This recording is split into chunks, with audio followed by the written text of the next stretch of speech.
উত্তর ত্রিপুরার ধর্মনগরে কৃষকদের ফসল সুরক্ষা ও আধুনিক প্রযুক্তিতে সচেতন করতে রাজ্য কৃষি দপ্তরের উদ্যোগে ক্ষেত বাঁচাও অভিযানের আওতায় এক কর্মশালা অনুষ্ঠিত হয়েছে। বুধবার রাগনা উচ্চ মাধ্যমিক বিদ্যালয়ে আয়োজিত এই কর্মসূচির উদ্বোধন করেন কৃষিমন্ত্রী রতনলাল নাথ। অনুষ্ঠানে ধর্মনগরের বিধায়ক জহর চক্রবর্তী, বাগবাসার বিধায়ক যাদবলাল দেবনাথ সহ প্রশাসনের আধিকারিকরা উপস্থিত ছিলেন। কর্মশালায় আলোচনা করতে গিয়ে অতিথিরা জানান, উন্নত বীজ, আধুনিক প্রযুক্তি ও সঠিক প্রশিক্ষণের মাধ্যমে কৃষিকে আরো লাভজনক করতে রাজ্য সরকার বদ্ধপরিকর। এই আয়োজনের মাধ্যমে জেলার বিভিন্ন প্রান্ত থেকে আসা কৃষকেরা ফসলকে রোগ পোকার হাত থেকে বাঁচানোর নানাবিধ বৈজ্ঞানিক উপায় সম্পর্কে ধারণা লাভ করেন, যা আগামী দিনে স্থানীয় কৃষি ক্ষেত্রে এক ইতিবাচক পরিবর্তন আনবে বলে আশা করা হচ্ছে।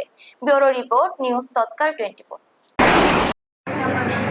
ক্ষেত বাঁচাও অভিযান এবং ধরিত্রী মাকে রক্ষা করা, এই একটা প্রকল্প শুরু হয়েছে, একটা আমাদের কর্মসূচি শুরু হয়েছে সারা দেশব্যাপী 1 জুন থেকে 31 জুন পর্যন্ত। এটারই অঙ্গ আজকে এখানে।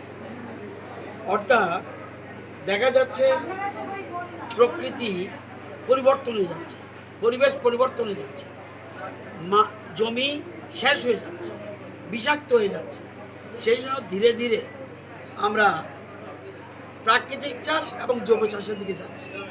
বর্তমানে আমরা আমাদের রাজ্যে 5,000 হেক্টর আমরা প্রাকৃতিক চাষ করছি, কিন্তু আমাদের টার্গেট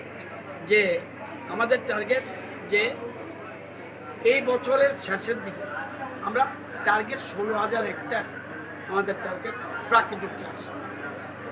আগে কোনো প্রাকৃতিক চাষ 2018 আগে ছিল না, আমরা শুরু করেছি। অর্গ্যানিক চাষ ছিল মাত্র 2,000 হেক্টর, আজকে আমরা সেখানে 26,000 হেক্টরে পৌঁছেছি।